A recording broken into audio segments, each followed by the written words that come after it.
Vas-y, c'est parti.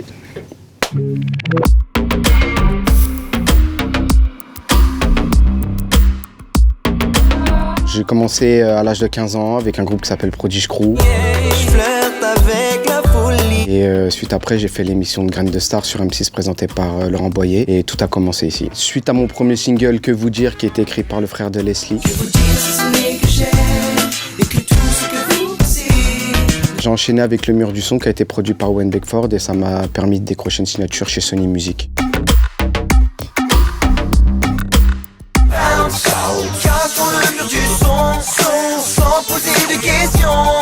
En fait, tout a vraiment commencé ici, puisque après la signature de maison de disques, tout simplement, j'ai vendu plus d'1,5 million, albums, singles confondus à cette époque. Donc c'était top. Du jour au lendemain, en fait, je me suis retrouvé partout. Et je commençais avec des petites salles de 200 personnes, 100 personnes, et je me suis retrouvé sur des gros plateaux, 20 000 personnes, 40 000 personnes. Donc c'est vraiment là que j'ai pris conscience que tout avait commencé à vraiment bouger et à réellement être pris en considération, en fait, que le R&B français avait trouvé sa place dans ce paysage musical français. Moi, avec mon premier cachet, j'ai fini de payer la maison de mes parents. Et puis ensuite, j'ai fait le tour du monde, tout simplement. J'ai visité énormément de pays et je pense que c'est ça que je garde vraiment en tant que positif, quoi. D'aller chanter dans tous les pays du monde, puisque on tournait vraiment partout. Donc c'était pas vraiment que sur la France, c'était dans d'autres pays, que ce soit francophone ou international, donc c'était cool. Bien sûr, là, c'était la meilleure époque, les baggy larges. Regarde, on dirait là, j'ai un slim, là, je me sens mal à l'aise. Donc, ouais, l'époque XXL, c'était top quand même. Maillot quinri qui descendait jusqu'aux genoux, tout était en XXL. Donc voilà, la vie qu'elle a avec aussi, donc c'était cool. C'est vrai qu'on n'était pas très soudés avec les artistes d'R&B de l'époque et tout, parce que c'était les maisons de disques et puis c'était le game qui voulait ça. Mais au final, non, regardez aujourd'hui, on se retrouve tous avec Tragédie.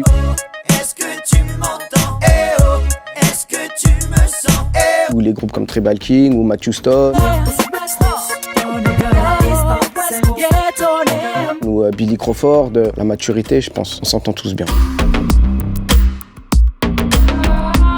En fait, à la redescente, ça a toujours été la good life, puisque après, je pense que c'est une question aussi d'éducation et d'entourage, et que ma famille a toujours été très présente pour moi, mes amis aussi, et puis j'ai toujours gardé un bon rapport avec toutes les équipes avec qui je bossais avant, que ce soit chez Sony, chez EMI, chez BMG, parce qu'à savoir que j'ai fait toutes les maisons de disques aussi, donc non, j'ai toujours gardé un bon rapport, très respectueux, et voilà.